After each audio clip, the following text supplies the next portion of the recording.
É o tema para analisarmos com o Rolando Santos, jornalista da CNN. Rolando, bem-vindo. Obrigado, André. Olhando para o que vem aí da lei de programação militar, há uma ou não solução à vista? Aliás, é curioso, fala-se, dá-se esta notícia como se fosse uma notícia totalmente desconhecida, que não é. Desde o final da Segunda Guerra Mundial, Portugal não tem defesa antiaérea minimamente credível, esta é que é a realidade. Tivemos ali um período, nos anos 70, em que tentámos comprar mísseis, chegámos a tê-los cá, mísseis Crotal, de fabrico francês, mas era por causa da guerra em África, e assim que se deu o 25 de Abril foram recambiados para a França, portanto, sempre abdicámos de ter essa capacidade e agora, de repente, descobrimos, ai Jesus José Maria, Portugal não tem qualquer defesa a este nível. Precisamente na altura em que se estão a tomar passos para finalmente, pelo menos, minorar esta dificuldade, esta enorme lacuna. Estamos a falar aqui deste valor que é o que está, no fundo, no breve prazo. Isto é o chamado pacote SAFE, é o pacote de investimento militar que vai ser possibilitado por um programa, um empréstimo com condições muito favoráveis da União Europeia para estes fins, para os fins da defesa. A grande maioria deste dinheiro está reservado já para três fragatas italianas, que aliás vão ter um papel importante na defesa aérea do país, por estranho que possa parecer, e depois poderemos explicar como é que isso se irá fazer, mas o grande valor para a defesa antiaérea propriamente dita será um valor relativamente pequeno dentro deste pacote. Depois há a Lei de Programação Militar, que é outro valor à parte, que também já tem verbas previstas para isso. E, portanto, aí há todo um conjunto de programas que nós podemos falar. Vamos começar a desfiar os diferentes meios, começando pela tal capacidade de curto alcance, de defesa. Isto é o que nós temos agora, não é, André? Isto é o que existe.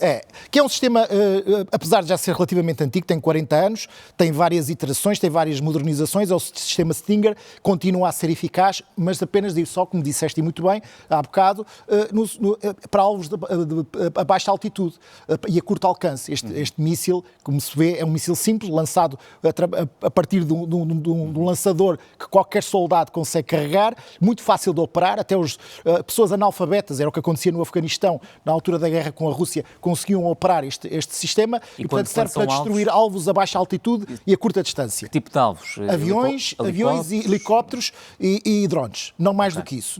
Não podemos falar aqui de maneira nenhuma de defesa antimíssil. É um alcance de meia dúzia de quilómetros e até uma altitude máxima de 3.800 metros. Para esse tipo de alvos, não mais do que isso. No caso dos F-16, Portugal também os tem, permite algo diferente, exatamente. Mas também com outros custos. Exatamente. O F-16 é basicamente a única arma que nós temos que nos permite fazer alguma defesa do país, por exemplo, contra mísseis de cruzeiro, graças aos mísseis ar-ar que transporta, seja os mísseis Sidewinder, que têm um alcance pode ir até aos 30 km, seja com os AMRAAM, que já tem um alcance máximo na casa dos 120 km, mas lá está, aqui é uma arma de recurso.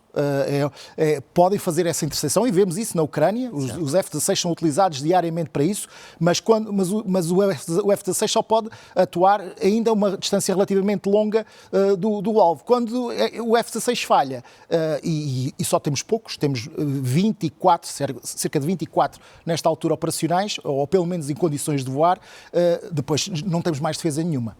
E estes aviões foram os que levaram o Ministro da Defesa uma vez a esboçar publicamente a hipótese de deixar de encomendá-los aos Estados Unidos. Exatamente. Mas isso O substituto, estamos a falar do substituto do F-16, que é o F-35, potencialmente o F-35. Mas, na tua opinião, na análise que fazes, seria muito difícil deixar para trás a produção norte-americana e privilegiar produção europeia? É uma escolha política. Qualquer escolha para uma aeronave deste tipo, estamos a falar de um programa, André, para as pessoas terem uma ideia, vai ser o programa, quando for decidido, o programa mais caro de sempre para as Forças Armadas Portuguesas e um dos mais caros de sempre da administração pública em Portugal. Estamos a falar, a estimativa que havia para a compra de 27 aparelhos e há mais de 5 mil milhões de euros, mais próximo dos 6 mil milhões de euros. É destes valores que estamos a falar. A escolha é sempre política.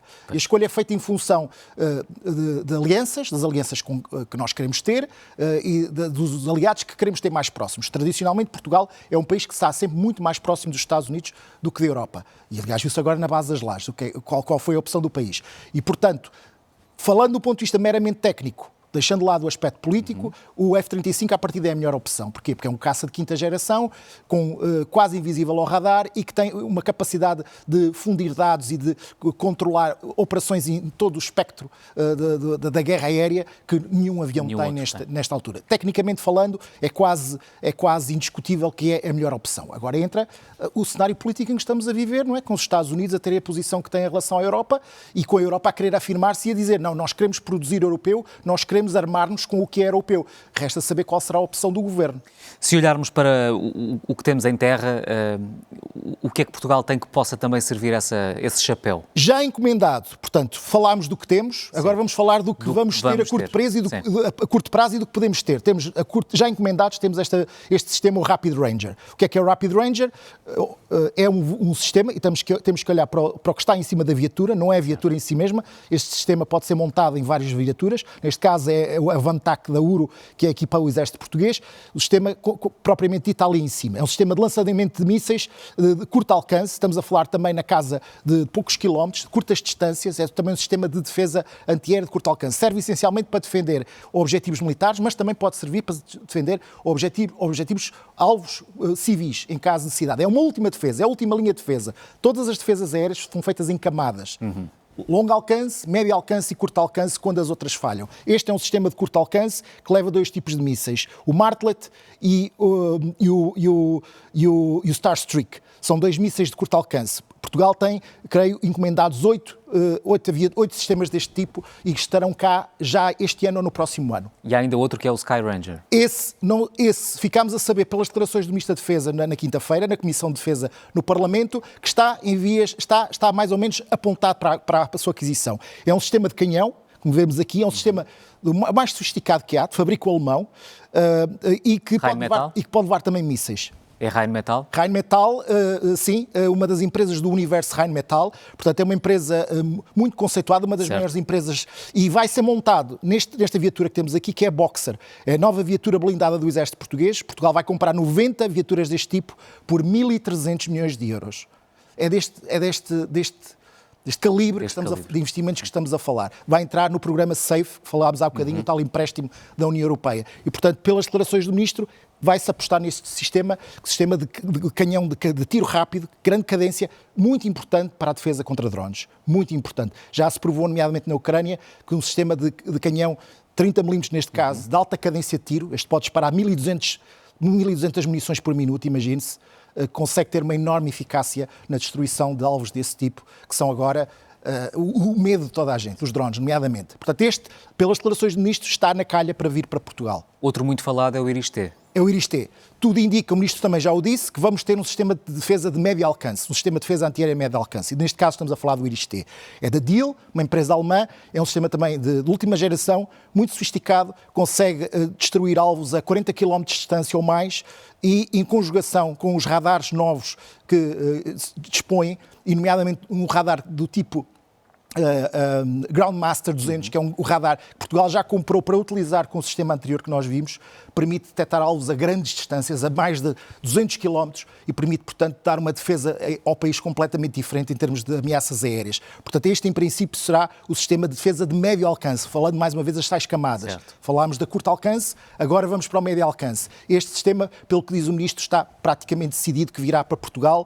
Uma bateria terá entre 4 a 6 lançadores e poderá custar, os números são antigos, portanto, atualmente poderá ser bem maiores, no mínimo à volta de 150 milhões de euros, uma bateria. Mas provavelmente já será muito mais, porque todos estes custos aumentaram muitíssimo nos últimos anos. É isso, aumentando a procura, faz com que também o investimento seja necessariamente maior para conseguir garantir o acesso a estes equipamentos. No mar? No mar, lá está, vamos falar então das fragatas. Qual é o papel das fragatas aqui? Estas fragatas o contrato vai ser anunciado muito em breve, são provavelmente as melhores fragatas disponíveis no mundo nesta altura. Foram inclusive escolhidas aqui há uns anos pela Marinha Norte-Americana para um programa também de construção de fragatas, depois foi abandonado entretanto, mas se não são as melhores, estão ali nas 2, 3 melhores deste tipo de navio a nível mundial. Falamos das FREMM, de fabrico italiano, e que tem uma grande importância em termos de defesa antiaérea. As pessoas perguntam, mas o que é que o navio tem a ver com a defesa antiaérea? É muito simples. Estas fragatas vêm equipadas com o míssil Aster 30,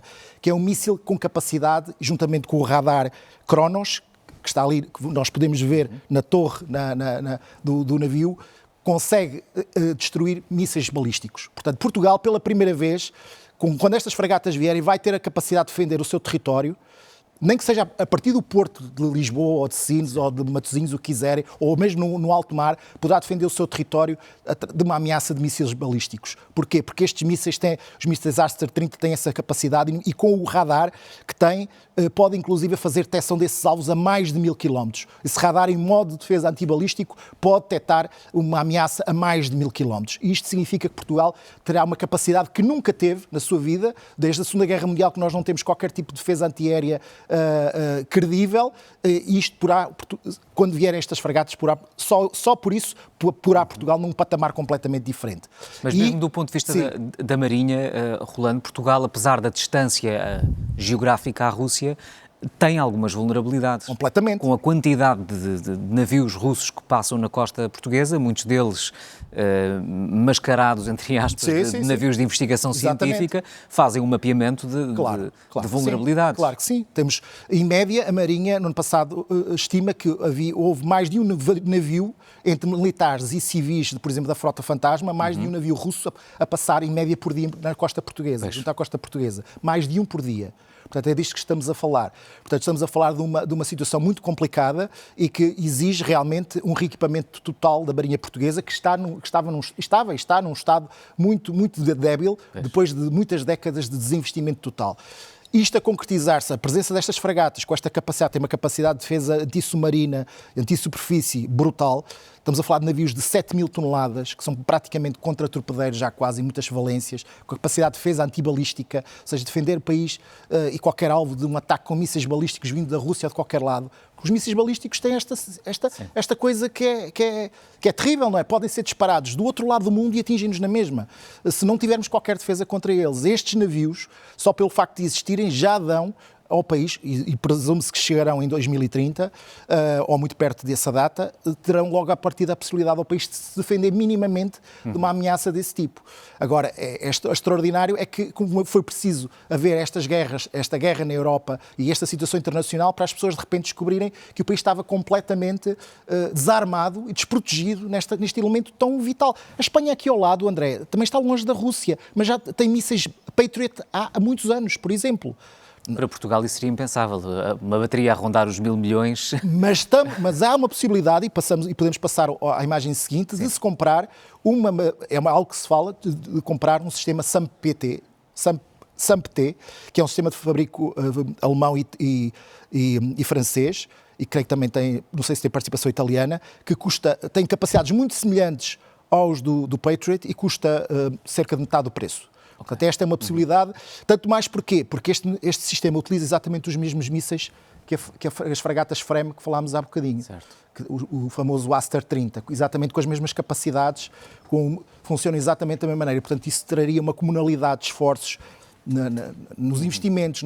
Compra-se mísseis para um navio, também se compra mísseis para outra utilização. E, portanto, isto daria uma flexibilidade de utilização brutal. É uma possibilidade, eu creio que não está ainda nas cartas, mas é algo que se discute e que faria sentido, pelo menos nessa perspectiva. Mesmo para fecharmos em breves segundos, Rolando, o facto de Portugal não ter a total capacidade neste momento para a defesa do seu espaço aéreo também não significa total vulnerabilidade, porque a NATO terá mecanismos que permitam, no caso de uma agressão, uma defesa. Foi com isso que nós contámos todos estes anos, André. Andámos sempre sistematicamente à boleia dos guarda-chuvas alheios, não é? Seja o americano, seja o espanhol, seja o francês, seja o inglês. Escudámos sempre na nossa posição geográfica. Estamos cá no cantinho da Europa, ninguém se vem meter connosco, somos pobres, estamos aqui no cantinho, não temos medo a ninguém, quem é que se vem meter connosco? Escudámos sempre nisto. Ora, isto não é maneira de gerir um país em termos na sua defesa. Isso não faz qualquer sentido. Agora, o que é que acontece? Estamos a correr atrás do prejuízo, estamos a encomendar estes sistemas, vamos gastar muito dinheiro neles, mas provavelmente só estarão plenamente operacionais daqui a meia dúzia ou 10 anos.